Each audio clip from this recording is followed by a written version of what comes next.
ঠিক আছে ভাই, তুমি শুরু ওকে। করতে পারো। হ্যাঁ, হ্যাঁ, তো আমরা গতকাল কয়েকটা ম্যাথ করানোর পর আর সময়ের অভাবে করতে পারিনি। এটা আমরা বুঝাইছিলাম গতকাল, 5 নাম্বারও সম্ভবত বুঝাইছি। আমি মনে হয় ক্লাস একদিন আপনাদের সাথে নিয়েছি। 6 নাম্বারও বুঝাইছি। না না না, এইগুলো কোনো তো হ্রাস পেলো। আচ্ছা, এইগুলো বোঝানো হয়নি। 4 ম্যাথ বুঝাইছিলাম আমি। 4টা ম্যাথ বুঝাইছিলাম। আচ্ছা, আমরা এটা একটু দেখি। বাংলাদেশ ব্যাংকের একটা প্রশ্ন।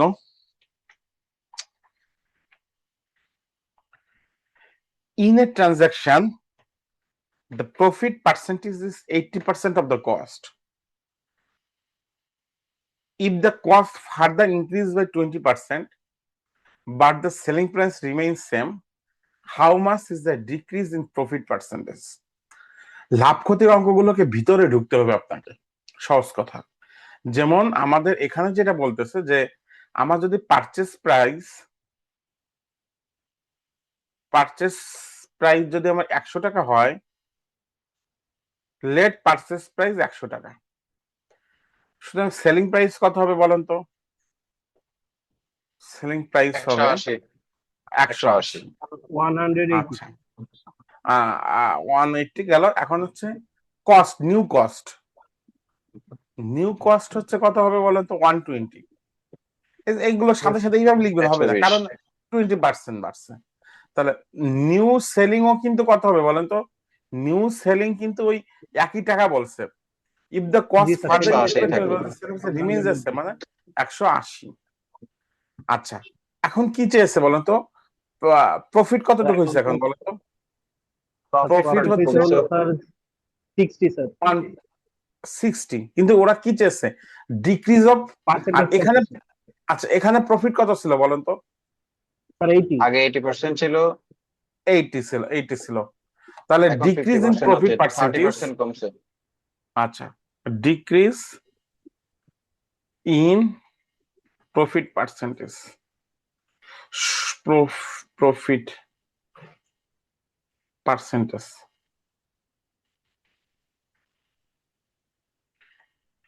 প্রফিট পার্সেন্টেজটা কি হবে decrease?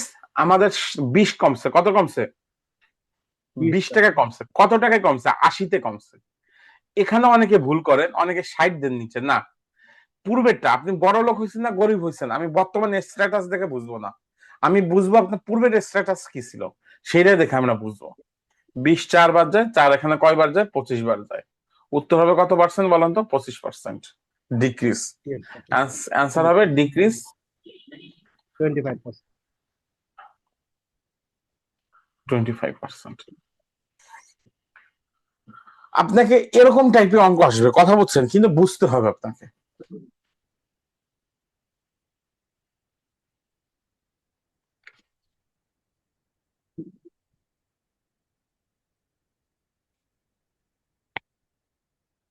Raju purchased an item for Taka 800, 8,200 and sold it gain 25%. From that amount, he purchased another item. From that amount, he purchased another item and sold it at loss 20%. Another sold it at loss 20%. আচ্ছা, মানে purchase থেকে কমে গেছে। From that amount, আচ্ছা, overall is his overall gain or loss. আচ্ছা, যেহেতু overall শব্দটা বলছে, যেরকম এই প্রশ্নটা পড়ার সাথে সাথে আমার মনে কি কোশ্চেন করছিল জানেন? কোশ্চেনটা করছিল পরবর্তীতে সে যে প্রোডাক্টটা কিনছে, সে প্রোডাক্টের মধ্যে কি 8,200 টাকা দিয়ে কিনছে না প্রফিট সহ কিনছে? আপনি কি আমার কথাটা বুঝছেন কিনা? ফ্রম দ্যাট অ্যামাউন্ট বলতে কি বোঝাচ্ছে সেটা একটু বলেন তো। স্যার 8,200 কেই তো বোঝাচ্ছি আমি। এখানে গেইন আহ, সহ হ্যাঁ, অ্যাড হ্যাঁ, হ্যাঁ। হবে, যে ফ্রম দ্যাট অ্যামাউন্ট যেহেতু বলেছে 25% সহ অ্যাড হওয়ার পরেই একসাথে ফ্রম দ্যাট অ্যামাউন্ট। এইটা হচ্ছে অঙ্ক করার ক্ষেত্রে এই জটিলতা গুলোই থাকে, কথা বুঝছেন? সে কিনছে কিন্তু ওই যোগ করার পর একটা দিয়ে কিনছে, মানে প্রফিট সহজে টাকাটা, ব্যবসা যখন করে মানুষ শুধু মূলধন দিয়েই করে না, মানে আপনি যখন ব্যবসা করবেন মূলধনটা ঘরে রেখে আবার ওই টোটাল ক্যাপিটাল দিয়ে মাঠে নামবেন না। ব্যবসার প্রকৃতিটা এমন হয় যে আমরা যে ক্যাপিটাল যে প্রফিট পরবর্তীতে একটু ব্যবসাটা বাড়ানোর জন্য ওই ক্যাপিটালের সাথে আমরা প্রফিটকে নিয়ে আবার মাঠে নামি। তো এখানে কিন্তু এই ফ্রম দ্যাট অ্যামাউন্ট বলতে ওইটাই বোঝাচ্ছে যে ক্যাপিটাল প্লাস প্রফিট। আপনারা কি আমার কথাটা বুঝতে পারছেন? আচ্ছা, তার মানে আপনি যদি বলেন হ্যাভ ক্যাপিটাল, হ্যাঁ আমি ক্যাপিটালই ধরলাম,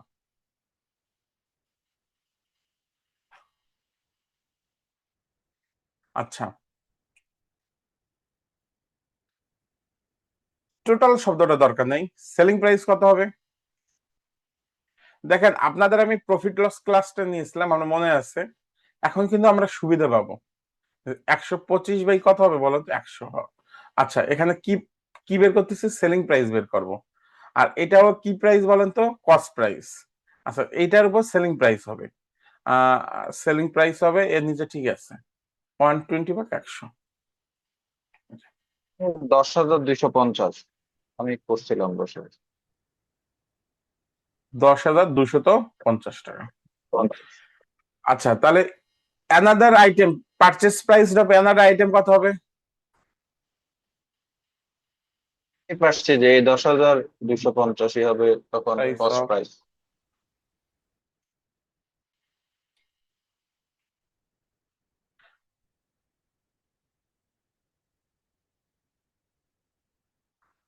সুতরাং selling price of another item কত হবে? আগেরটাই, ওই যে উপরে 8,200 তো নেমে 80, যাচ্ছে, মানে নিচে আসবে কত বলেন তো? নো প্রফিট নো নিচে লস আর কি, 100 নিচে। 100, এটা গুণ করলে কত আসছে? এই 8,200। 8,200। সো কি হবে বলেন তো? No no profit no profit loss আর কি। No loss.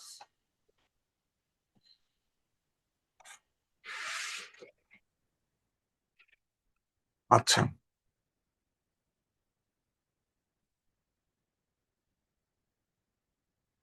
এইটা আপনারা করেন।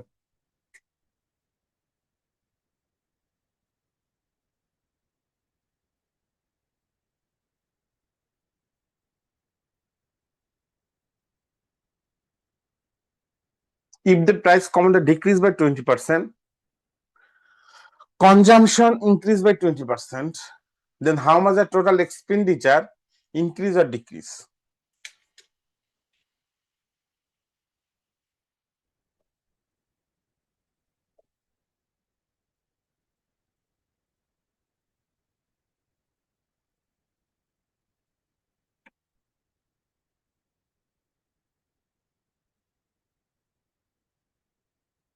এই প্রশ্নটা পড়বেন প্রথমে, হ্যাঁ? 4%, স্যার। আচ্ছা 4% ডিক্রিজ হবে আর কি। আচ্ছা, আমরা কিভাবে বুঝতে পারি? স্যার এটা সূত্র থিওরিটিক্যালি আছে কি তো, হবে? প্রাইস টাইমস কোয়ান্টিটি না, ইকুয়াল সূত্র এক্সপেন্ডিচার। দিয়ে না করে আমরা ধরি, লেট আমরা রিটেন ম্যাথ লেট না? ধরি। আচ্ছা লেট কমোডিটি প্রাইস 100, আর হচ্ছে কনজামশনও কত করি বলেন তো? 100। নাও নিউ কমোডিটি প্রাইস কি হবে? Community price 80, 80। New new consumption consumption কত হবে হবে? স্যার 120। 120। এখন কি কাট চাইছে? এক্সপেন্ডিচার। এই কনজামশনে তো এক্সপেন্ডিচার, তাই না? আচ্ছা কনজামশন, আচ্ছা কমোডিটি প্রাইস 80, কনজামশন কত হলো? 120। এখন কি বলছে বলেন তো? কোন how much will the total expenditure increase or decrease? আচ্ছা এখানে একটু ভুল হচ্ছে না? আমার 20% বাড়ছে, কার কার উপর 20% বাড়ছে? কনজামশন ইনক্রিজ বাই কত পার্সেন্ট বাড়ছে বলেন তো? 20%। ঠিকই আছে স্যার, ভুল হয় নাই, ঠিক আছে। আচ্ছা এইটা ঠিক আছে, এখন আমাদের কার সাথে কার রিকনসিল করতে হবে? এখানে দুইটার গুণফল, একটা 10,000 হবে আর একটা হলো 9,600 হবে আর কি। ওই যেটা যেটা গ্যাপ থাকে এটাই 4% আর কি। যে এক্সপেন্ডিচার যেটা গ্যাপ থাকে 400, এটাই 10,000 আর 400, তাহলে আমাদের কি 4%। হবে, আমাদের এক্সপেন্ডিচার বাড়বে না কমবে? আপনি বলতে এই আমাদের কমোডিটি এটা প্রাইস এর কমবে কনজাম্পশন কমবে গুণ করলে কমবে কমবে 10,000 হবে। 4%। আর এক্ষেত্রে আমাদের কত পার্সেন্ট? আচ্ছা, আর কোন ভাবে থিওরিটিক্যাল আমরা করতে পারি বলেন তো? এটা এটা স্যার, এটার জন্য সবচাইতে মানে হলো ক্লাসিক হলো price Times quantity equal expenditure, এখানে বসাই দিলেই, সূত্রের না, মধ্যে এটা তো বসাই আমরা দিলেই। জানি যে প্লাস মাইনাস, +20 মাইনাস -20 না না, +20। আমি ওই ইকোনমিক্স এর সূত্রটা বলতেছিলাম আর কি, price Times quantity equal expenditure. তখন ওখানে মানগুলো বসাই দিলে, ডিক্রিজ ইনক্রিজের মানগুলো বসাই দিলে এক্সপেন্ডিচার দেখা যাচ্ছে যে 4% লেস একবারে চলে আর আসছে। আরেকটা পদ্ধতি আছে, আমাদের কমোডিটি প্রাইস কনজাম্পশন গুণ করলে, আর এই কমোডিটি প্রাইস কনজাম্পশন গুণ করলে দেখা যাবে যে আমাদের লেস হবে কত বলেন তো? -20%, তাই না?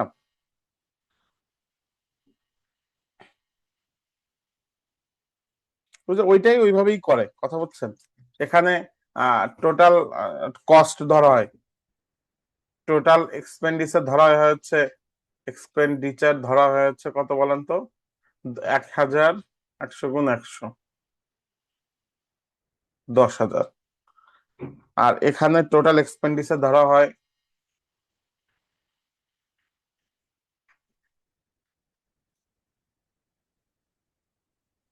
80 গুণ 120, টোটাল হচ্ছে 9,600। তাহলে ব্যয় কমছে কত হবে? লেস এক্সপেন্ডিচার,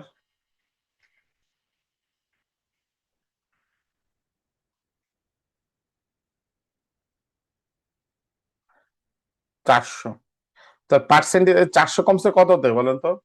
তো পার্সেন্টেজ কত হবে?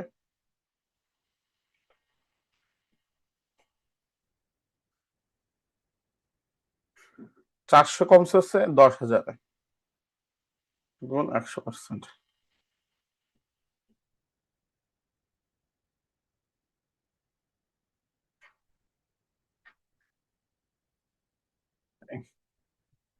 তো অনেক অঙ্ক এরকম একটা প্র্যাকটিস করতে হবে, প্র্যাকটিস করলে হবে কি আপনার সাহসটা একটু বাড়বে, কথা বুঝছেন? তো আপনাদের আমি কিন্তু এরকম একটা শীট দেওয়া আছে, এই শীটটা পুরোপুরি একটু সলভ করে নেন। বিভিন্ন টাইপ ম্যাথ আছে, আমরা আজকে চেষ্টা করব অনেকগুলো দেখানোর।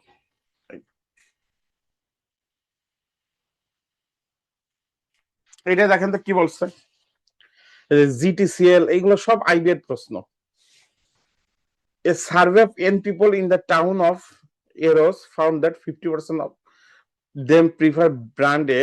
Another survey, A survey of N people, or another 100 people, the town of NG found that 60 prefer brand A. In total, 55% of all the people surveyed together. In total, 50% of the all of the survey people together prefer brand A. একত্রে করলে হচ্ছে কত? 95। What is the total number of people served? কতজনকে করা হয়েছিল? তাহলে এটা আমরা কিভাবে করতে পারি বলেন তো? এটা মিক্সার এন্ড এলিগেশন দিয়ে করলে হয়ে যাবে, টোটাল 200 জন, 100 100 200 এটা চলে আসবে। আচ্ছা, আমাদের যদি 50% যদি এন জন হয়, তাহলে আমাদের ওখানে n/2। আবার পরবর্তীতে বলছে 100 জনের 60 জন, তার মানে আমাদের টোটাল মোট লোক হচ্ছে কত বলেন তো? আচ্ছা, আমরা একটু করে নিই, করলে একটু সুবিধা হবে। হ্যাঁ, কেন বারবার দিচ্ছি? প্রথম ক্ষেত্রে মোট লোক কত? এন। আর ব্র্যান্ডে পছন্দ করে কত?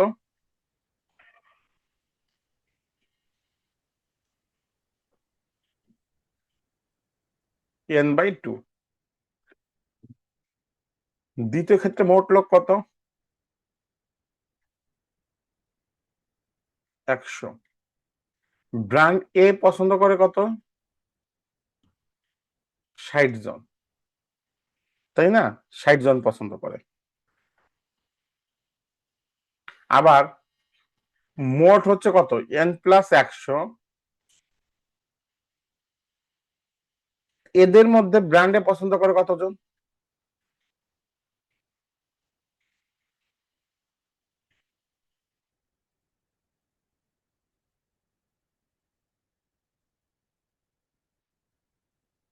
50%, তাই না? 50%। এই 55% কার? এইটার। অর্থাৎ এইটার 55% যা হবে এই দুইটার যোগফলের কি হবে বলেন তো? সমান হবে, তাই না? অর্থাৎ অ্যাকর্ডিং টু দ্য কোশ্চেন যদি আমরা বলি n/2 + 60 যা হবে n + 100 গুণ হচ্ছে 50%, 55%, মানে 55/100। 55/100 একই কথা, 55/100 একই কথা হবে। এখান থেকে আমরা কার মান বের করব? n এর মান বের করব। তাহলে আমরা ক্যালকুলেশনটা কিভাবে করতে পারি? 100 গুণ হয়ে গেলে হবে 50n প্লাস 100 গুণ করলে হবে হচ্ছে 6000, 55n 5500। তো 55n এর কাছে 50n গেল, 6000 এর কাছে আসলো 5500। 5n হবে কত? 500। n হবে কত? 100। তাহলে আমাদের টোটাল লোক কত হবে বলেন তো? মোট লোক হবে 100 প্লাস 100 মানে 200। এদের মান যেহেতু 100 চলে আসলো। তো ভাইজান আপনি মুখে মুখে করেন ভালো কথা, কিন্তু পরীক্ষার হলে স্যার যায় একটু আমি ডিটেলস আমি ফরম্যাট না। আমি এত বড় মানিগুলো আপনি যেটা দিচ্ছেন আমি কিন্তু খুব ভালোই ভয় পাইছি। মানে আচ্ছা, ভয় পাইছি বলতে এটা আমার কাছে মনে হচ্ছে আমি 50% of n plus 60% of 100 equal n plus 100% of 55% এক লাইন। এই যে আগের কথাগুলো তো আমার মনে হচ্ছে যে মানে হলো লাগতেছে না। আনলেস আননেসেসারি, তাই তো? হ্যাঁ হ্যাঁ, আচ্ছা রেড হেরিং মনে হচ্ছে আমার কাছে। আচ্ছা, আমি বলি জায়গা দেয়া থাকলে তো ভালো, জায়গা বরাদ্দ সাধারণত আইবিএর জায়গা বরাদ্দ করে দেয়, কথা বুঝছেন? তাহলে তো এই মানে লাইনগুলো না আমি করলেও চলবে। মানে আমি কিন্তু কি ধরেই শুরু করতে পারবো না? মানে অঙ্কটা আমি ধরেই শুরু করতে পারবেন, পারবো না কিন্তু যে চেষ্টা করবেন কি, আমি একটু বলি, চেষ্টা করবেন একটু লেখার। কারণ আমাদের সব টিচার তো একরকম স্কিলফুল না। আপনি কি আমার কথা বুঝছেন? যেমন এই যে জি গতকাল জি। সিনিয়র অফিসারের পরীক্ষা দিল, দেখা গেল যে একটা একটা রাউন্ড মানে অনেক 500-600 জন পরীক্ষার্থী একদমই কেউ টেকে নাই। বাট এটি কিন্তু অ্যাবনর্মাল, তাই না? কারণটা হচ্ছে যে অনেক টিচার একরকম না। বাংলাদেশে কিন্তু রিটেন পরীক্ষা ফেয়ারলি কাটা হয় না। আগে এক সময় আইবিএ যেভাবে পরীক্ষা নিত, এখন আইবিএর কোয়ালিটিও দুর্বল হয়ে গেছে। আগের নিয়মটা ছিল এরকম যে একজন টিচার সমস্ত খাতার ফোকাস কাটবে, একজন টিচার সমস্ত খাতার ম্যাথ কাটবে, একজন টিচার মানে আলাদা আলাদা লোক, কথা বুঝতে পারছেন? কিন্তু এখন কি করে, একটা সিঙ্গেল পার্সনের সব টপিকস চেক করে, যার জন্য কোন টিচারের মেন্টালিটির উপর ভেরি করে মার্কস ভেরি করে। এই জন্য আমি মনে করি বাংলাদেশে আসলে জাজমেন্টটা, এই রিটেনের জাজমেন্ট কোনোভাবেই সঠিক হয় না। আচ্ছা, এটা আমি যদি ওয়েটেড অ্যাভারেজ মেথড দিয়ে করি মানে আমার ইনকোয়ারির জন্য আর কি, এত দিকে না গিয়ে আমি যদি এটা মিক্সার এন্ড এলিগেশন দিয়ে করি আমার তো আরো হবে, খুব হবে দ্রুত না হয়ে কেন? যাচ্ছে। কিন্তু দেখা গেল কি, যে টিচার দেখা গেছে উনি ওল্ড মডেলের। যেমন আমরা যখন ম্যাথমেটিক্সে অনার্স করছি, আমাদের পুরাতন স্যাররা পুরাতন কোর্স খুব ভালো পড়াতো, কিন্তু আধুনিক কোর্স গুলো ধরেন সেগুলো খুব একটা ভালো পড়াতে পারতো না। এখন যিনি খাতা চেক করবে তার উপর অনেক কিছু ডিপেন্ড করে। এই জন্য উচিত আমাদের কি, ইন জেনারেলাইজড যে নিয়মগুলো সবাই জানে বা সবাই বুঝবে, সেই নিয়মে করলে বেটার। আমি আপনাকে নেগেটিভ বলছি না বা অন্য কিছু বলছি না। প্রচলিত জিনিস করলে হয় কি, অন্য একটু প্লিজড হয়, যে না এটা আমার মনে হচ্ছে জানা, কথা বুঝতে পারছেন, আর কিছুই না। আচ্ছা, কত শেষ করলাম আমরা? 8 নাম্বার শেষ করলাম, আমরা 9-তে চলে আসি। আচ্ছা, দেখেন এটা কতবার পরীক্ষা আসছে, এক প্রশ্ন 3বার আসছে, এটা নিজেরা করবে। The percentage profit The percentage of profit earned by selling an article for টাকা 1920, percentage of profit selling an article is equal to the percentage loss, percentage equal to the মানে ওখানে যে পার্সেন্টেজটা আমি প্রফিট করি equal to the percentage loss incurred by selling same article, যদি আমি এই টাকায় বিক্রি করি, at what price should be the article sold to make 25% profit। আসলে দিন শেষে আমাকে সেলিং কস্ট প্রাইস বের করতে হবে, কস্ট প্রাইস বের করতে পারলে তো বাকিটুকু বের হয়ে যাবে। আচ্ছা, আমি যখন এখানে পার্সেন্টেজ অফ প্রফিটটাকে আমাকে ধরতে হবে, equal to the percentage of loss incurred by the, equal to the percent. আচ্ছা ধরি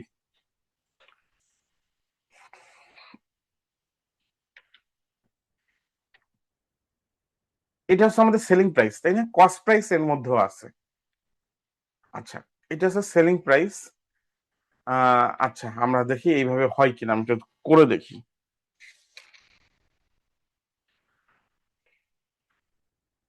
লেট কস্ট প্রাইস এক্স টাকা। আসলে নিয়ম তো আগে টাকা লেখা উচিত ইংলিশ ফরম্যাটে, টাকা X. In first case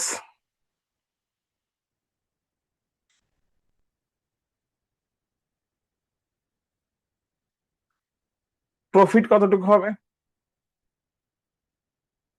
1920 minus x.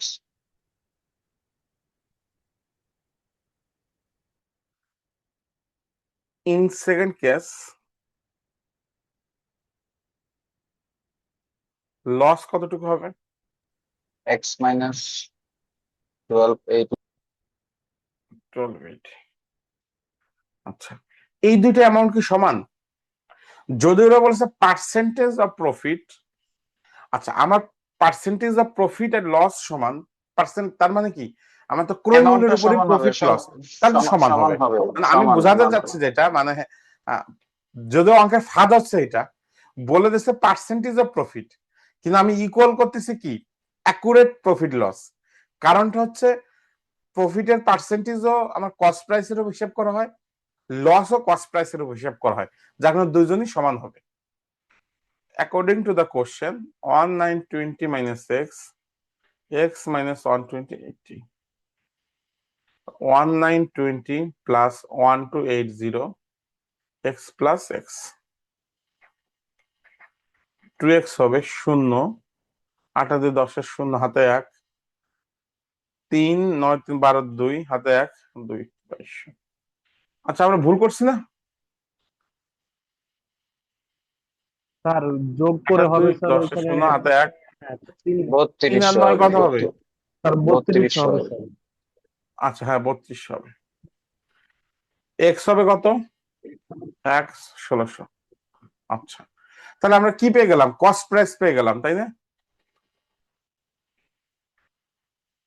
at 20%, 25% profit, 2000 টাকার বেচতে হবে আর কি। সেলিং প্রাইস কত হবে? 16 এর সাথে 400 যোগ হবে 25%।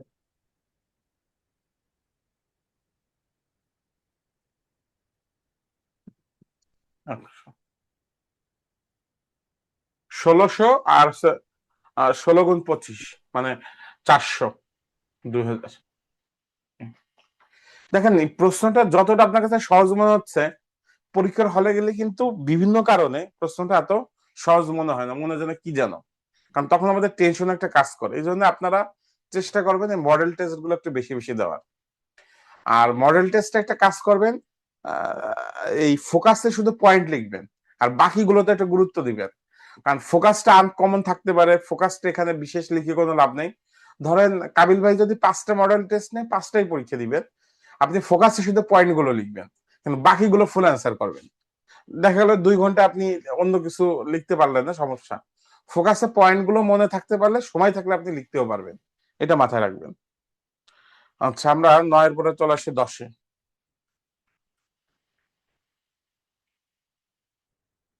এটা দেখেন 3টা পরীক্ষা আসছে।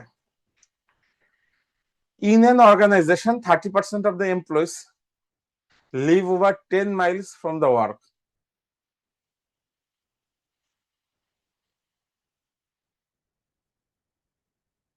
%60 of the employees who live over 10 miles from the work use company transport.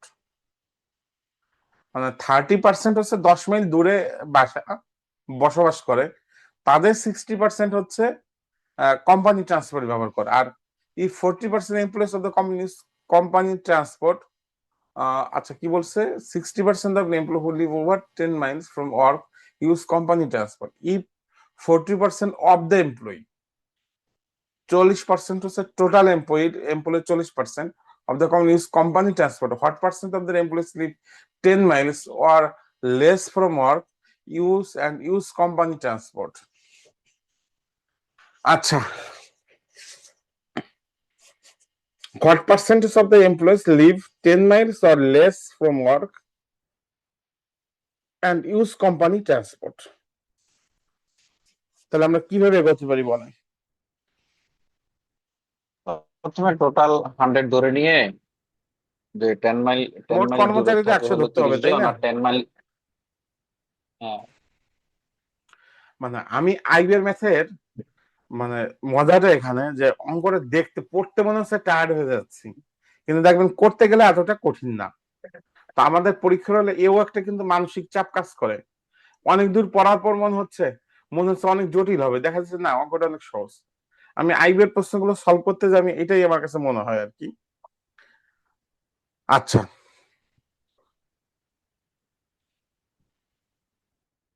একটা পার্সেন্টেজ আসতেছে 11/35। মোট এমপ্লয়ি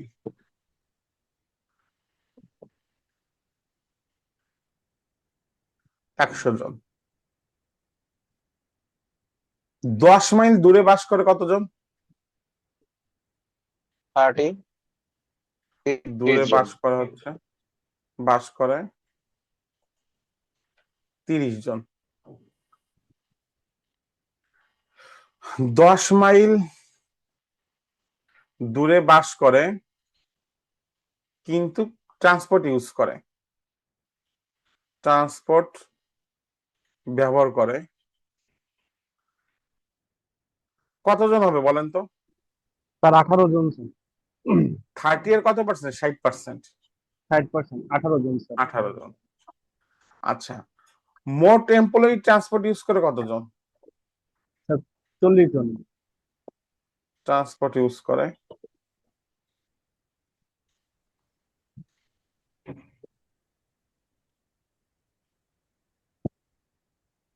100 জনের 40 জন, তাই না? 40 জন, অর্থাৎ এই 40 জন করের মধ্যে 18 জনই হচ্ছে যারা 10 মাইল দূরে করে, তাই না? 10 মাইল জি, 18 জনই করে, তাই না? মোট পরিবহন ব্যবহার করে 40 জন। তাহলে 10 মাইল বা কম দূরত্বে থেকে পরিবহনকারী কতজন হবে বলেন তো? 22 স্যার জন, 22 জন। 22%। 10 মাইল। আচ্ছা, আমাকে কাবিল ভাই বললো যে বুধবার একটু বেশি সময় ক্লাস নিতে, কালকে একটা না ম্যাথ ক্লাস করাটা টাফ। আপনাদের আমি 3টা শীট দিতে চাই, 3টা শীট কমপ্লিট করে আমাকে ওখান থেকে কি বলতে পারবেন যে এই এই অঙ্কগুলো বুঝি না, এটা বুঝাই দেন। তাহলে আপনাদের জন্য কিন্তু ভালো যে 2 দিনের মধ্যে সব ম্যাথ কমপ্লিট হয়ে যাবে, মানে সব টপিকসটা। এটা হ্যাঁ, ভালো। জি স্যার, এইটা করা যায় স্যার। জি স্যার, জি স্যার। আচ্ছা, তাহলে আমি এইটা দিয়ে দেবো, একটা বাংলা ভার্সন থাকবে। আর আমি কিন্তু একটা ডিকশনারি দিছি, হ্যাঁ, আসলে বাংলায় বুঝতে সুবিধা হয়। আর যেহেতু করার সময় ইংলিশে লিখবেন, এটা কোনো প্রবলেম না, কথা বুঝছেন? তাহলে 40 জনের টোটাল, এর মধ্যে ট্রান্সপোর্ট ব্যবহার করে এতজন। 10 মাইল থেকে পরিবহন কি করে, 10 মাইল বা কম দূরত্ব থেকে পরিবহন ব্যবহারকারী হচ্ছে কতজন? 22 জন, 22 জন। অর্থাৎ 22%। উত্তর হবে কত পার্সেন্ট বলেন তো? 22%। কারণ আমাদের টোটাল এমপ্লয়ি কত ধরছে বলেন তো? 100। স্যার, তার মানে দেখেন, হ্যাঁ বলেন। স্যার এটা কি টোটাল এমপ্লয়ির উপর ধরবো নাকি স্যার যারা হচ্ছে হলো শুধুমাত্র ওই যে পরিবহন ইউজ করে, যেমন পরিবহন ইউজ করে তো স্যার এখানে 40 মানে 40 জন আর কি স্যার। 40 জনে 22 জন কত পার্সেন্ট ওইটা বের করবো না 100-এ বের করবো? এটা তো 100-এ যাবে, কারণ এই যে 10 মাইল বা কম দূরত্ব থেকে পরিবহন করে, 10 মাইল বা কম দূরত্ব থেকে পরিবহন ব্যবহারকারী আমাদের 10 মাইল, এখানে 18 জন কত পারছে? 10 মাইল দূরে বাস করে কিন্তু ট্রান্সপোর্ট ব্যবহার করে কতজন? 18 জন। 18 জন। জি স্যার, বুঝতে পারছি। 18 জন বাদ দেওয়া মানে কি? এই 40 জনে 22 জন কারা? যারা কাছে যারা থেকে স্যার ব্যবহার যে করে। 10 কা- কাছে থেকে ব্যবহার করে। জি স্যার। হ্যাঁ, এই জন্য কথা বলছি না। আমরা এবার আরেকটু দেখি,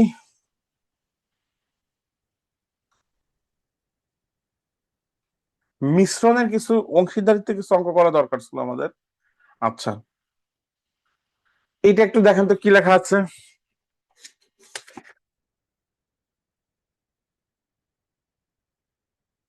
একটি পাত্রের দুধ ও পানির অনুপাত কত দেওয়া আছে? 5:3 স্যার। মিশ্রণ থেকে 16 লিটার তুলে ফেলে তার স্থলে বিশুদ্ধ পানি যোগ করা হলো। মিশ্রণ থেকে 16 লিটার পানি, একটি পাত্রের দুধ ও পানি মিশ্রণে 5:3। মিশ্রণ থেকে 16 লিটার তুলে ফেলে তার স্থলে মিশ্রণ থেকে মানে দুধ পানির মিশ্রণ আর কি, বিশুদ্ধ পানি যোগ করা হলো, ফলে নতুন 5:7।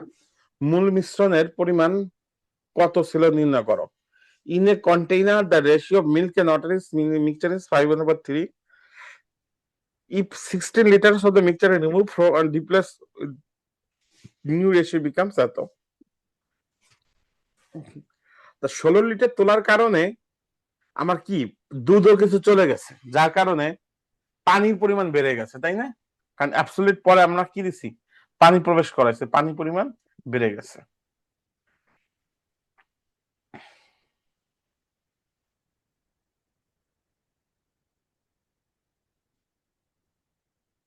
তাহলে আমরা কিভাবে করতে পারি? তার আগে দুইটা রেশিওকে সমান করে নিলে মানে হলো এই ভালো হবে আর কি, যেহেতু তুলে নিয়ে আবার দিছি, তার মানে এখানে দুইটার অনুপাতই সেম জিনিস আছে। তার মানে আমি আগেরটাকেও 60 বানাবো, নিচেরটাকেও 60 বানাবো, যেহেতু 10 আর 12 লসাগু 60। তার মানে 5 আর 3কে আমি 6 দিয়ে গুণ করব। আর এই আমি মনে আচ্ছা, আমরা একটু টোটাল করি।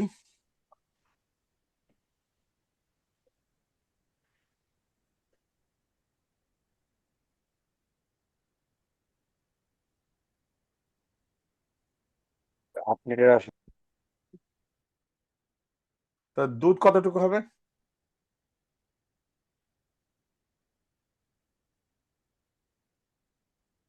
পানি কতটুকু হবে?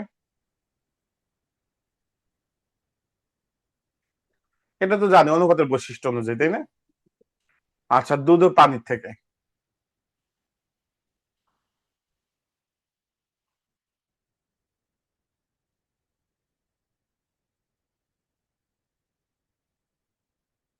আচ্ছা 16 লিটার মিশ্রণে দুধ কতটুকু বলেন তো?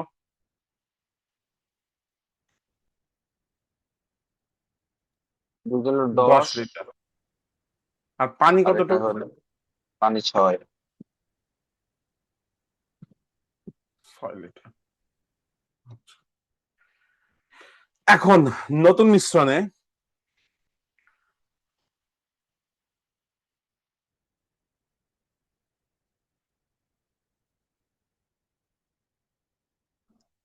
দুধ কতটুকু থাকবে বলেন তো?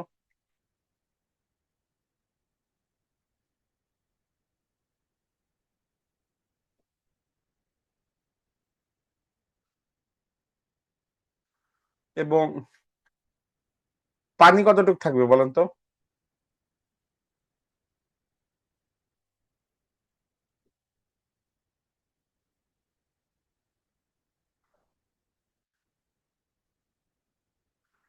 বিষয়টা কি এরকম,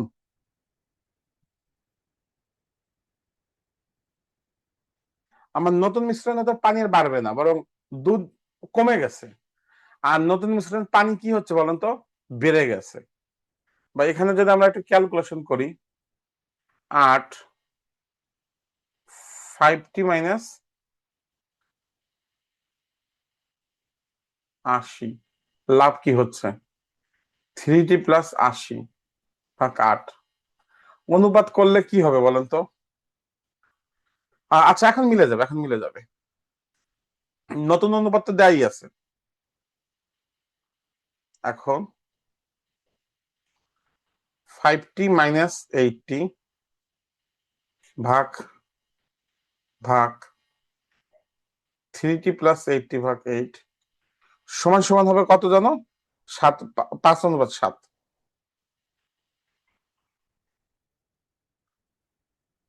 5t মাইনাস 80 3t প্লাস 80 5/7। 35টি, 7 কত 56, 15টি, 5 40, 400। 15 বিয়োগ করলে কত হবে? 20টি, আর যোগ করলে কত হবে? 960।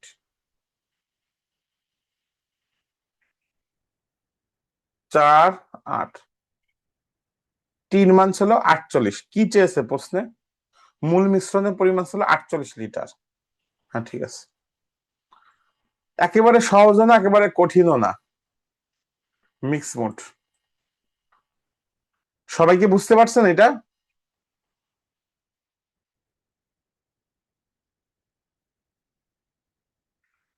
আচ্ছা, আপনারা কি শুনতেছেন?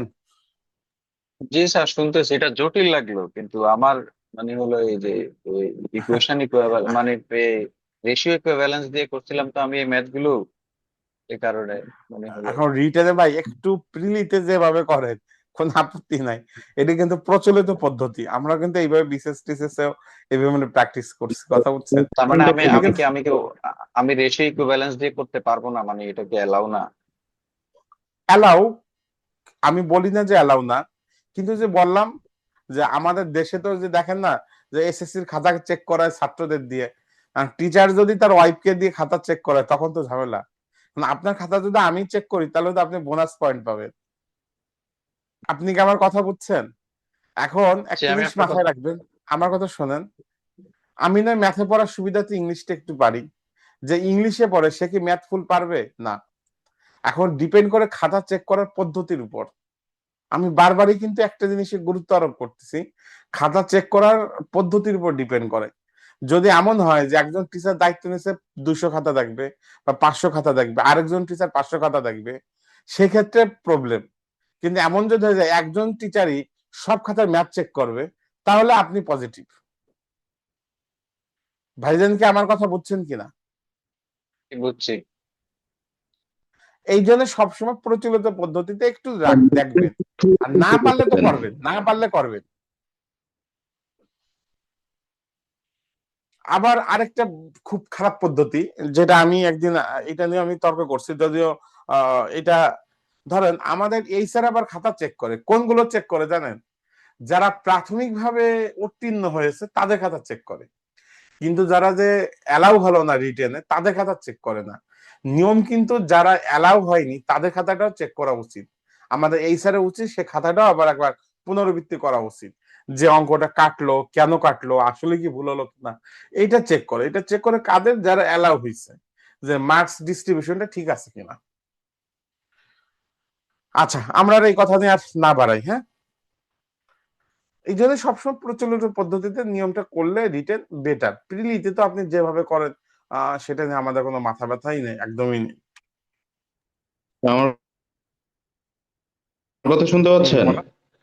হ্যাঁ হ্যাঁ শুনছি, বলেন। হ্যালো। হ্যাঁ আমি শুনছি, বলেন। আমি শুনতে জি, পাচ্ছি আপনার কথা। 12 নম্বরের যে শুরুটা, এটা আমি একটু টোটাল মিক্সচার যেটা দুধ এবং পানি যেটা ধরলাম, টোটাল মিক্সচারটি ধরার পরে দুধ 5t/8 বা পানি 3t/8, এটা একটু বোঝাই দেন আমারে, আমি একটু মিস করে গেছি। আচ্ছা আচ্ছা আচ্ছা এটা ভাই, এটা কিভাবে? হচ্ছে সিম্পল জিনিস।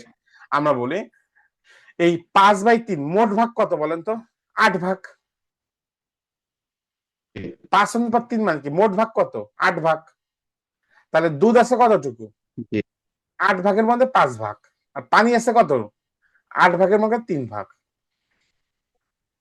তাহলে মোট পরিমাণ জি যদি, মোট মিশ্রণ যদি টি হয়, তাহলে টি গুণ 5/8। আবার এটা হবে 3t গুণ 8, এইভাবে আসছে। যেমন আমরা এরকম বলি না যে 3টি কোণের অনুপাত 2:3:5, তাহলে 3টা কোণের সমষ্টি হচ্ছে কত? 180 ডিগ্রি। নিচে লিখি কত? 2+3+5, আর উপরে লিখি কত? ছোট কোণটা কত? 2। এই যে বিষয়টা এরকম। এই নিচে 8 কেন আসছে? 5 আর 3 যোগ করে 8 আসছে। উপরে 5 কেন? যখন পানির ক্ষেত্রে। আর যখন দুধের ক্ষেত্রে। আর যখন 3 কেন? পানির ক্ষেত্রে। কথা বুঝতে পারছেন? ঠিক আছে স্যার, বুঝতে আমরা পারছি। এই যে, হ্যাঁ থ্যাংক হ্যাঁ, ইউ। আমরা একটু সংক্ষেপে করছি। আর কোন প্রশ্ন ভাইজান? না স্যার, থ্যাংক ইউ। আচ্ছা, এটা দেখেন, এটা ইংলিশের প্রশ্ন সরাসরি। A solution made up 40% alcohol by volume is mixed with 4 liters of a solution that is 10% alcohol by volume. How much in liters of the 40% alcohol is needed to make a mixture that is 20% alcohol by volume? 10% অ্যালকোহলের 4 litre দ্রবণের সাথে, মানে অ্যালকোহলের পরিমাণ একটু কম, তার 4 litre দ্রবণের সাথে 40% অ্যালকোহলের কিছু দ্রবণ মিশিয়ে একটি মিশ্রণ তৈরি করা হলো। আর তাহলে 25% অ্যালকোহলের মিশ্রণ পেতে 25% অ্যালকোহলের মিশ্রণ পেতে 40% অ্যালকোহলের কত লিটার দ্রবণ যোগ করতে হবে? ভালো প্রশ্ন, এগুলো প্রায় পরীক্ষায় আসে।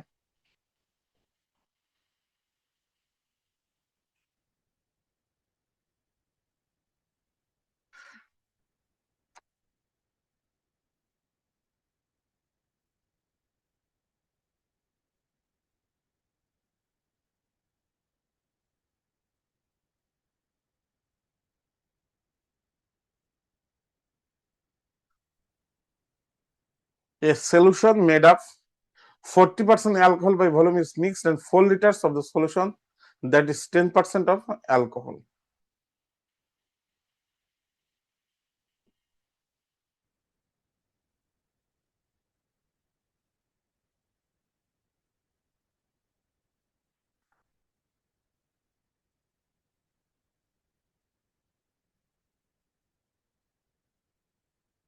পঁচিশ পার্সেন্ট অ্যালকোহলের মিশ্রণ পেতে 40% অ্যালকোহলের, অর্থাৎ আমরা 4 লিটার একটা দ্রবণের 10% আর 40% অ্যালকোহল কিছু দ্রবণ মিশিয়ে আমরা একটা মিশ্রণ তৈরি করলাম।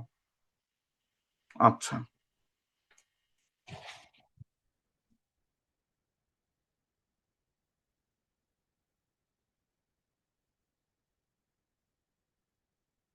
আচ্ছা এখানে 40% কতটুকু মিশাইছি সেটা কি দেওয়া আছে? কয় লিটার দেওয়া নেই। দেওয়া আছে কোনটা বলেন তো? 10%-এ 4 লিটার মিশাইছি। তাহলে আমরা ধরি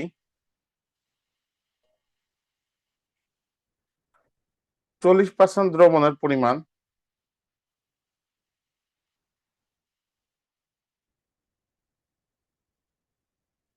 লিটার। শর্ত মতে কি হয়েছে বলেন তো?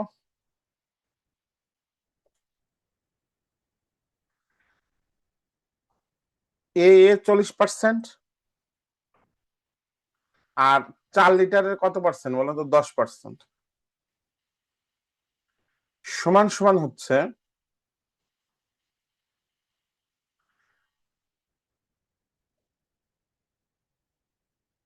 4 প্লাস এ অফ 4 25%। প্লাস এ এর কত পার্সেন্ট হবে? 25%। 25%। 4 এটা প্লাস 4 এ, 4 না, 4 এ 4 এ 4 প্লাস। হ্যাঁ 4 প্লাস এ 25%।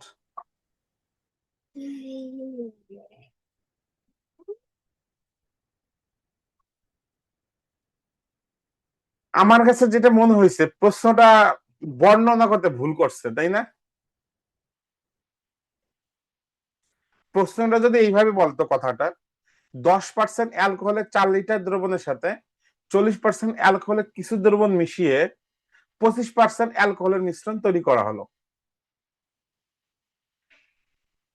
এখানে 40% অ্যালকোহলের কত লিটার দ্রবণ যোগ করা হচ্ছে, এইভাবে প্রশ্নটা থাকলে আমার কাছে মনে হচ্ছে বুঝতে সুবিধা হতো। আমি তো এই দুইটা মিলে যে 25%, এটা কিন্তু অ্যাকচুয়ালি ক্লিয়ার করে বলা নেই, তাই না? আমরা ধরে নিচ্ছি যে এটা 25% হচ্ছে আর কি, মানে পরের কনসিকুয়েন্স অনুযায়ী। বাট আমি যে কথাটা বলছি এটা বললে কিন্তু সবচেয়ে সুবিধা হতো। অর্থাৎ আমি এর 40% এবং 4-এর 10% মিলেই পাচ্ছি টোটাল ওভারঅল 25% অ্যালকোহল। এটার তাহলে অ্যান্সারও এখান থেকে 4 লিটারও বের হবে, কিন্তু প্রশ্নটা অসম্পূর্ণ।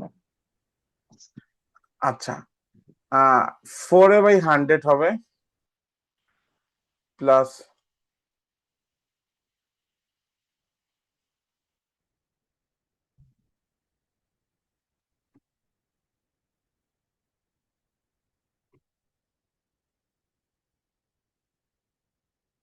100 হবে। তো 100 সব জায়গা থেকে চলে যায়। 40 প্লাস 40, 100 প্লাস 25।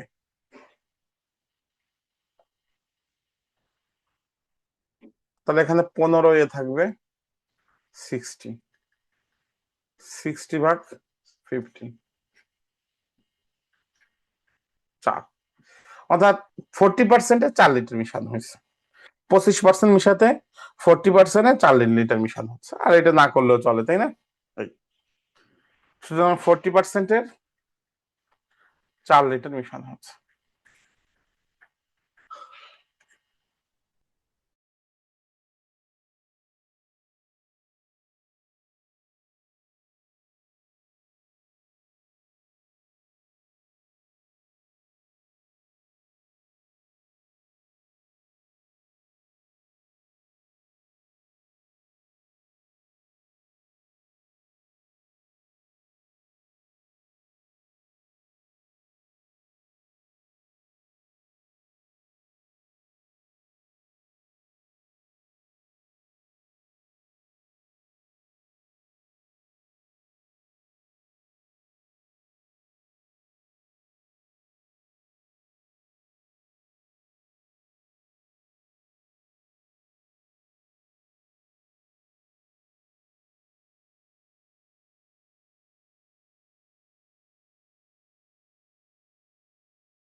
স্যার নেটে মনে হয় প্রবলেম হচ্ছে।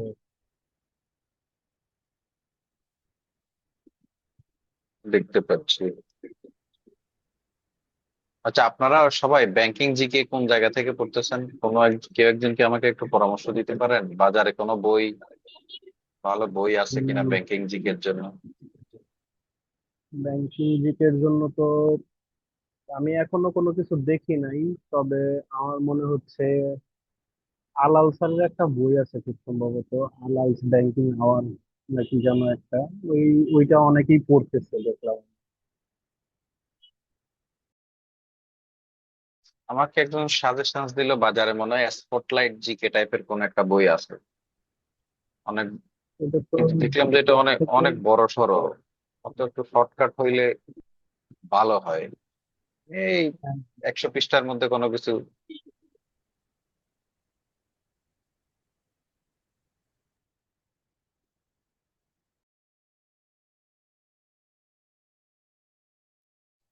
আলালস ফিনান্স এন্ড ব্যাংকিং আওয়ার, ওটা 104 পৃষ্ঠা।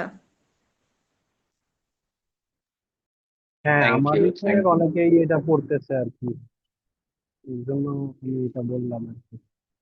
না, আমি প্রিলির সময় শুধু ওই যে বাংলাদেশ ব্যাংকের ওয়েবসাইট দেখছিলাম, আর এই যে অনলাইনের মধ্যে কিছু জিনিস ঘুরে বেড়াইতো, অনেকে এটা ওটা দিত, এটা ওটা দিয়ে প্রিলিতে কাজ হয়ে গেছে। এখন ব্রিটেনে তো দেখতেছি একটু। পিছনে অনেক বিস্তারিত পড়া লাগবে, এই জিনিসগুলো নয়তো পারা কষ্ট হয়ে যাবে। আমি ব্যাংকে অনেকদিন ধরে চাকরি করতেছি তো, প্রায় 3 বছর ধরে। এই জন্য হয়তোবা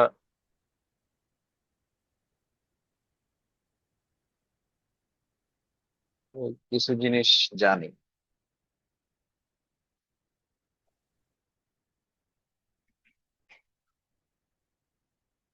আচ্ছা, এখন কি শুনতে পাচ্ছেন? জি স্যার, এখন শুনতে পাচ্ছি স্যার। আচ্ছা, আমার সম্ভবত কানেকশনটা চলে গেছিল, বুঝছেন? পরে আমি জি স্যার। বের করলাম, আবার নতুন করে স্যার যুক্ত এই হলাম। শীট গুলা, স্যার এই শীটটা কি কোথাও আপলোড করা হয়েছে স্যার? আমি তো এই আপলোড শীটটা করা হয়েছে, পাচ্ছি আমি না। নতুন ভাবে আমি এবার কাবিল ভাইকে দিয়ে দিব আজকে আ- রাতে। আচ্ছা, আর এবং 3টা আমি শীট এর সাথে দিতে আরো কিছু শীট চেয়েছিলেন দিব, স্যার। হ্যাঁ, এর সাথে আরো কিছু জি শীট স্যার, দিব। জি স্যার, আচ্ছা, জি স্যার। রিটেনের ম্যাথের জন্য আরেকটা কথা বলি। এখানে সেট করা না, আমি সময় ভাবে পানি ইনভেস্টমেন্ট অঙ্ক আরেক প্রকার আছে, মাস ভিত্তিক বিনিয়োগ। মনে করেন আপনি একা প্রথম ব্যবসা শুরু করছেন জানুয়ারি মাসে 5,000 টাকা দিয়ে। আপনার ব্যবসা দেখে মার্চ মাস বা এপ্রিল মাসে এসে আরেক বন্ধু বললো, দোস্ত আমি 20,000 টাকা দিচ্ছি আমার ব্যবসায় নেই। আবার একজন 8 মাস পরে সে বলছে, দোস্ত আমি বিদেশ থেকে আসছি, আমি 50,000 টাকা দিচ্ছি আমাকে ব্যবসায় নাও। এই ক্ষেত্রে কিভাবে বিনিয়োগটা বন্টন হবে, প্রফিট? এটা কিন্তু এই ধরনের অঙ্ক এখানে যুক্ত না, আমি এটা অ্যাটাচ করে দিব। আপনারা কি আমার প্রশ্নটা কি বুঝতে পারছেন? মাস ভিত্তিক বিনিয়োগ, এটা ব্যাংকের পরীক্ষা আসে। আমি মনে পড়ে আমি যখন চাকরি পরীক্ষা দিই, আমি একবার প্রথম কোন একটা প্রাইভেট ব্যাংকে পরীক্ষা দিছি, ঠিক এই মাস ভিত্তিক বিনিয়োগটা আসছিল। আচ্ছা, যাই হোক, আমরা এটা একটু দেখি, অনেক বড় ম্যাথ প্রশ্ন পড়তে পড়তে দেখি এটা পারেন কিনা, এটা আমরা দেখবো। এটা আমরা আর বেশি সময় দেখাবো না, এটা একটু মনোযোগ দিয়ে পড়েন। In the cricket match, team A scored 232 runs with a losing a wicket. The score consisted of 22 wides runs scored by two opening batsmen, Ram and Sham. The runs scored by the two batsmen are 26 times wides. Wide থেকে যা পাইছে তার 26 গুণ পাইছি এই two ব্যাটসম্যানের থেকে। There are 8 more byes than wides. Bye run পাইছে 8টা ওয়াইড থেকে বেশি। If the ratio of the runs scored by Ram and Sham 6/7, then find the runs scored by Ram. এই পারবেন করতে? এই আইবিএর প্রশ্নগুলো এটাই সৌন্দর্য, সাইজে অনেক বড় থাকে, অঙ্ক অনেক সহজ থাকে। মানে পড়তে পড়তে আমরা যারা দুর্বল, জি সিকোয়েন্স গুলো স্যার, বুঝে পারা পাই না। পারা যাবে। আচ্ছা, আমাদের প্রথমে হচ্ছে বাই রান গুলো বাদ দিতে হবে, তাই না, যেখানে ক্রেডিট নেই কোনো। ধরলাম ওয়াইড হচ্ছে কত বলেন তো? স্যার ওয়াইড কে ওয়াইডই ধরেন, ডাব্লিউ ধরে ডাব্লিউ প্লাস 26 ডাব্লিউ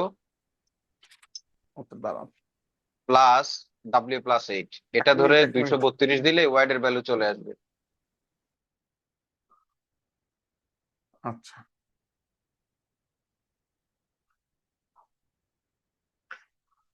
আহ আমরা ওয়াইড যদি যা হবে,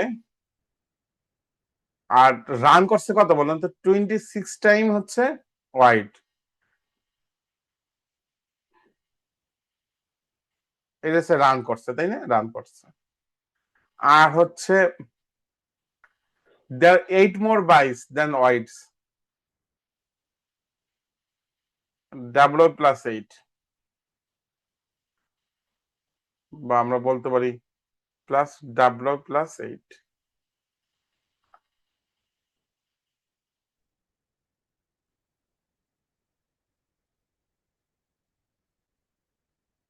আচ্ছা, এইটা সমান সমান কি আহ জি দুজনে তো স্যার, রান এটা করছে, সমান তাই না? সমান 200, হ্যাঁ 232, 232। এই দুইজনের রান তো 26 ডাব্লিউ আছে। আচ্ছা, ওটা তো পরে হবে। আগে ওয়াইডে যে রান হয়েছে, রানে হয়েছে তার 26 গুণ, আর বাইতে হয়েছে ওয়াইডের 8টা বেশি। তাহলে 88 ডাব্লিউ হবে 232 মাইনাস 8, 224। তো ডাব্লিউ সমান কত হবে? 28 কি কাটাকাটি যাবে? 10 12 হয় 280, 8 12 8 8 64, 6 8 2 16, আর 6, হ্যাঁ 8 বার যাচ্ছে। তাহলে রান করছে টোটাল কত বলেন তো? টোটাল রান হবে কত, মানে 26 into bye run, bye run 20। হবে কত? 26 গুণ 8, স্যার এখানে তো ছয়টা আমাদের এটা 48, দরকার। 48 10 8 হাতে 4, 16 4 কত, 208। এখন কার রান চাইছে? রাম। রামের অনুপাত কত? 6। রাম হবে কত? 208 উপরে যাবে কত? রামের পার্ট হচ্ছে কত? 6, আর নিচে আর হচ্ছে নিচে কত? 13। 13। আহ 13 এর মধ্যে ভাগ যাওয়ার কথা। 13 যাবে 10 14 বার হয়, যাবে। 14 বার যাবে। 14 বার তো আর 208। না না, 7 7 13 91, 8 8 তার মানে তার 16 ষোলো বার বার যাবে। যাওয়ার কথা তো 18, স্যার, 16 বার। 16 বার 16 বার 16 বার। 318, 16 বার। 6 36 6 হাতে 3, 6 কে 7 96 রান। 96 রান। তো প্রশ্ন হচ্ছে আসলে এইগুলো চিন্তা ভাবনা করে করতে হবে আস্তে আস্তে। আমাদের এই অঙ্ক কারেক্ট আছে, তো আমরা অনেক অঙ্কই কম বেশি করছি, তো দেখি এরপর আর আছে কিনা পরীক্ষায় অনুপাতে। পরীক্ষায় এরকম অঙ্ক আসলে তো আল্লাহর রহমতে পারা যাবে, মানে শোনেন, যদি আপনার এর ম্যাথের বাহিরে। বেসিক ভালো থাকতে পারে, এই ম্যাথটাই অন্য কোনো সাধারণ মানুষ কিন্তু পারবে না, বুঝছেন? পড়তে পড়তে স্যার হয়রান হয়ে এইটা যাবে। স্যার এইটা এইটা আসলে স্যার পরীক্ষার হলে অনেকেই করতে পারবে না স্যার, এটাই সত্য আমি তো স্যার। সেটাই বলতেছি, এখানে যে কোটাই অঙ্ক করাইছে ভাই, সাধারণ অবস্থায় এতটা স্মুথ মনে হয় না। আমরা তো, আচ্ছা স্যার ফার্স্ট টাইম আমাদের আমি দেখে আমার নিজেরও অবস্থা খারাপ হয়ে গেছিল স্যার, তারপরে আস্তে আস্তে আস্তে আস্তে করতে পারতেছি আর কি। আচ্ছা, আমি শীটটা আজকে রাতের মধ্যেই কাবিল ভাইকে দিয়ে দিব, কারণ আমি আসলে টানা 3টা ক্লাস নিছি, হ্যাঁ আজকে। তো আমি 12টা বাজুক, 12:30 বাজুক, 1টা বাজুক, রাতের মধ্যে আমি কাবিল ভাইকে দিয়ে দিব ম্যাথের একটা ফুল আর কি ডকুমেন্ট। আর এর মাঝে আরো দেওয়া গেলে আমি দিয়ে দেবো, আপনাদের সাথে শেয়ার করবে, এবং আপনারা একটু দেখে রাখবেন। একটু আমাকে প্রশ্ন করলে সুবিধা হবে যে এই যে প্রশ্নগুলো স্যার আমার জানা মতে আপনি তো বাংলাদেশ ব্যাংকের সম্ভবত দ্বিতীয় হয়েছিলেন, মানে হ্যাঁ। মানে আপনি সেকেন্ড হয়েছিলেন এই শেষ 10 দিনে। মানে আপনি হইলে কি করতেন, মানে আচ্ছা, ইফ ইউ আর শেষ ইন 10 আওয়ার দিন প্লেস হচ্ছে হোয়াট উড যে, ইউ ডু, আমি একটু আপনি যদি বলি। আমাদের জায়গা হতেন আপনি কি করতেন? আচ্ছা, আমি একটু বলি। প্রথম কথা হচ্ছে, আমি বাংলাদেশ ব্যাংকে 3বার পরীক্ষা দিয়ে 2বার ব্যর্থ হয়েছি। 2বার ব্যর্থ হওয়ার কারণটা আমি বলি, ব্যর্থ হওয়ার কারণটা কি ছিল। একবার পরীক্ষা ছিল প্রিলি রিটেন একসাথে, হ্যাঁ। তো আমি খালি কঠিন কঠিন অঙ্ক করে গেছি, কিন্তু পরীক্ষার হলে যে দেখলাম কঠিন অঙ্কই আসেনি, সব অঙ্ক সহজ আসছে, কিন্তু সহজ অঙ্ক করতে যে ভুল করছি। তো আপনার মাথায় যে অঙ্কটা কোনোভাবেই ধরবে না, আপনি করবেন না। আর দ্বিতীয় কথা হচ্ছে, বাংলাদেশ ব্যাংকের বিগত বছরের প্রশ্নগুলো, ম্যাথের প্রশ্নগুলো একটু ভালোভাবে দেখবেন, ওই নিয়মগুলোই বেশি দেয়। আমি বলবো না এর বাইরে আপনি করেন, কারণ এই বিগত বছরের প্রশ্নগুলোই বুঝে বুঝে পড়ে। আর যদি সময় থাকে আপনি আইবিএ 2-1টা প্রশ্ন, তবে সেখানে অবশ্যই কমার্শিয়াল ব্যাংকের প্রশ্ন পড়বেন না, কারণ আইবিএ কমার্শিয়াল ব্যাংকের যে স্টাইলে প্রশ্ন করে দেখবেন, বাংলাদেশ ব্যাংকের বেশ কয়েকটা প্রশ্ন আইবিএ করছে। যদি আপনার ওইটা লেখা থাকে আরো ভালো, যে কোন ফ্যাকাল্টি করছে। আসলে ফ্যাকাল্টি গল্পটা চালুই হয়েছে 15 সালের পর। আগে কিন্তু মানুষ সোসিওলজি ফ্যাকাল্টির প্রশ্ন অনেক আইবিএ মানে বাংলাদেশ ব্যাংকের হয়েছে। মোট কথা, একটা প্রশ্ন যখন করে তার বিগত বছরগুলো ফলো করে। আপনি বাংলাদেশ ব্যাংকের বিগত বছরগুলো ভালোভাবে দেখে যান। আর এটাই আমি বলবো। আর হচ্ছে ট্রান্সলেশন, এগুলো হচ্ছে ইন্ট্রিনসিক ব্যাপার। যেমন আমি যেবার পরীক্ষা দিয়ে আসছিল, গ্রিসের ইকোনমিক্যাল, মানে ওরা ওরা অর্থনৈতিক ভাবে দেউলি হয়ে যায়, হ্যাঁ। তো এইটার উপর গ্রিসের উপর আসছিল যে তাদের অর্থনৈতিক ভাবে দেউলি হওয়ার কারণগুলো কি কি। দেখেন, আপনি কি কখনো রিসেন্ট কোন দেশ অর্থনৈতিক ভাবে দেউলি হয়েছে এখন বাংলাদেশে, মানে ওয়ার্ল্ডে, বলেন তো? আপনার রিসেন্ট, খুব রিসেন্ট না, শ্রীলঙ্কার খুব অবস্থা খারাপ ছিল। জি স্যার, তারা কিন্তু শ্রীলঙ্কা। খুব, এখন আবার খুব ভালো পজিশনে চলে আসছে। এখন আসলে হিসাব তো অনেক দেশ হয় না, পাকিস্তানের অবস্থা কিন্তু অনেক খারাপ, কথা বুঝছেন? পাকিস্তানের অবস্থায় ওরা কিন্তু যে আমেরিকার কাছে কত বিলিয়ন ডলার জন্য ধার চাচ্ছে। তো এরকম একটা জিনিস হঠাৎ করে দিতে পারে। তো আসলে ফোকাসটা কখনোই কমন পড়বে এই নিশ্চয়তা দেওয়া যাবে না, আপনাকে মনোবল রাখতে হবে, যা আসবে আমি লিখে আসবো। ধরুন, আপনি যদি আমাকে একটা প্রশ্ন করেন যে আপনি এই ব্যাপারে বলেন, আমি 5 লাইন হলে বলতে পারবো। মনে কনফিডেন্স এইটা রাখবেন। আর মনে রাখবেন যে প্রশ্ন যদি কঠিন হয়, পরীক্ষা হলে বলতে সবারই প্রশ্ন কঠিন হয়েছে। মনোবলটাই স্ট্রং রাখা, যে এই পরীক্ষা হলো না, পরে পরীক্ষা হবে, কিন্তু টেনশন যদি করেন, প্রত্যাশা যদি বেশি থাকে, তাহলে কিন্তু পরীক্ষা খারাপ হয়ে যায়। আপনি বলবেন লেখা পড়ার দায়িত্ব আমার, লেখার দায়িত্ব আমার, বাকিটা সৃষ্টিকর্তার। এই ডিটারমিনেশনটা নিবেন, কথা বুঝছেন? মানে খুব হাই হতাশা, আমার এটাই চাই না, এরকম বেশি প্রেশার দিবেন না। আর বিগত বছরগুলো, আমি সবসময় বিগত বছরগুলোকে প্রিফার করি বেশি, A to Z, অনার্স বলেন যাই বলেন। তো বাংলাদেশ ব্যাংকে অনেক পরীক্ষা হয়েছে, দেখবেন যে টপিকস গুলো বুঝে পড়বেন। যেমন এই যে আমরা আজকে করালাম অঙ্কগুলো, এগুলো কিন্তু বুঝতে পারলে সহজ হয়। আর এই শীটটা করেন, ওকে হয়ে যাবে।